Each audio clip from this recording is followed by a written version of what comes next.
China's economy at the moment is experiencing a lag in growth as it is slowly and painfully adjusting to the zero-COVID strategy. As a result, global demand is having to suffer. The chances of a global recession are high if China's economy contracts. What this means is, if China's economy continues on its decline, based on their position on the global scale, it could result in contributing to a global recession, and that isn't good for anybody.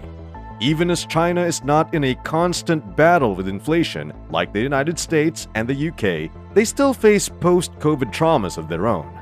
When the COVID virus broke out in 2019, China did something that was particularly shocking to the world. The Chinese government came up with a policy to contain the widespread of the virus, but their method was particularly alarming, seeing that they were the first to use such means. This method or policy is called the zero-COVID policy. For the policy to work, China had to employ the use of lockdowns, contact tracing apps, mass testing, and isolation. In the beginning, China locked down the entire city of Wuhan, which meant confining more than 11 million residents. While this has greatly helped in keeping case numbers low, it has had several negative effects. Lockdowns prevent people from going out, thereby stopping them from contracting the virus. However, it also led to shortages of food and many other daily necessities. It is no news that China's zero-COVID policy has really hurt their economy to great lengths. For instance, the lockdown brought Shanghai to a complete standstill, just as it did in Wuhan 2 years before. Also, the Changjiang Delta, the center of China's economy, was rendered inoperable as a result of the widespread failure of expressways, container ports, and other distribution facilities. The impacts of the port closure trickled down the supply chain to the worldwide economy, since Shanghai, the largest container port in the world, acts as a sort of primary link connecting the Chinese economy to the global economy. Japanese producers of automobiles, appliances, and electronics were compelled to cut back on operation hours or look for other suppliers as a result of delays in the supply of Chinese parts. It does not have to be all gloomy at this point. The Chinese government have been blind to all these developments. So, in response to this situation, the Chinese government implemented a number of policies in April that aimed to speed up the supply chain and ease the movement of goods. One of these policies included the creation of a whitelist of 666 companies whose goods would be given preferential treatment, including automobiles, medical supplies, electronics, and everyday necessities. As a result, since May, manufacturing output and shipment volumes have consistently grown, but the harm brought on by the lockdown was too great to be quickly repaired. The Chinese Statistics Agency said on July 17 that the GDP for the April to June 2022 quarter increased by just 0.4% in comparison to the same period in the previous year, a remarkable drop from the 4.8% growth seen in the January to March quarter. The whole East China area, which is the center of the country's economy, was impacted by the recession. Jiangsu and Zhejiang provinces had negative 1.1% growth and 0.1% growth respectively, while Shanghai was particularly heavily impacted, plummeting 13.7% from the same time last year.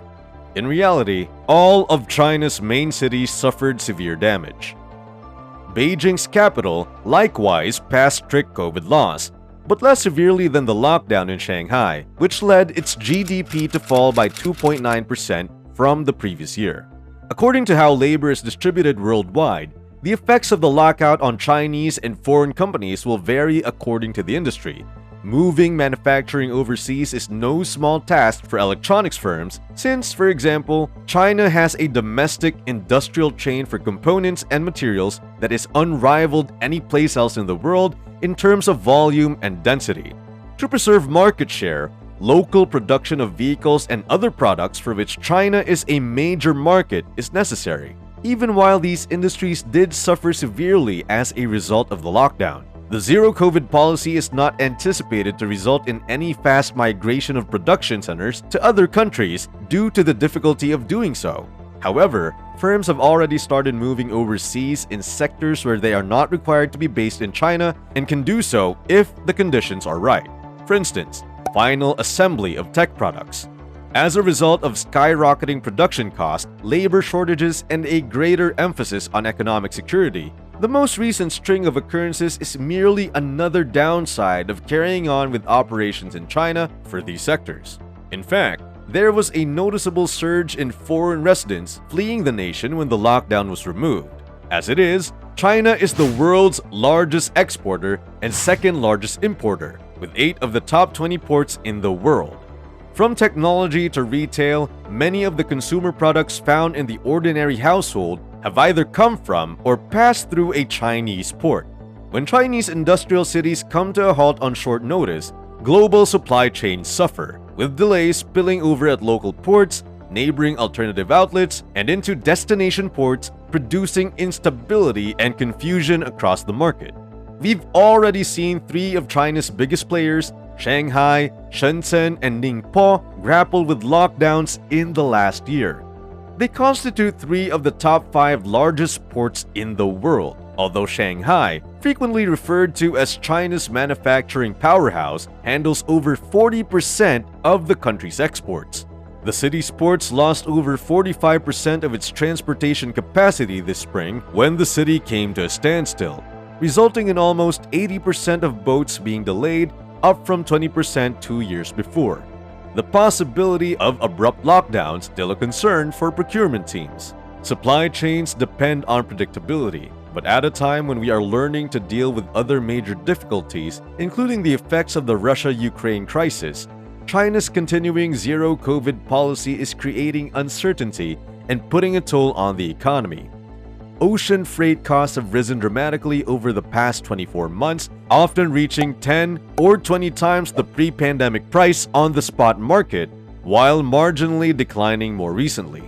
Consumers have been affected by the spillover congestion at ports in the US and Europe, with a bullwhip impact on businesses and their logistical expenses rapidly driving up the price of goods. Some businesses are learning to, or being forced to, adjust to China's policy, perceiving the nation as predictably unpredictable, and embracing lockdowns as a requirement of dealing with a low-cost country. China's policy is not showing any indications of slowing down. Some companies are completely altering their strategies in an effort to cover the increased costs by nearshoring some or all of their supply chains, or more discouragingly, deferring their decarbonization objectives. However, nearshoring is not simple, is not an option for many people, and may even be a red herring because shifting manufacturing may just add to the complexity of procuring and transporting raw materials. One shipping and forecasting problem multiplies into several. The aftermath of this policy is now causing people in China to speak out and air their views on how they are being affected by the policy. Civil unrest has just begun, and protesters have gathered all throughout China in a bid to challenge Xi Jinping's zero-COVID policy. Residents came from Shanghai to the capital Beijing to mourn the 10 people lost in the fire in the Urumqi, Xinjiang capital, to cry out against zero COVID and demand freedom and democracy.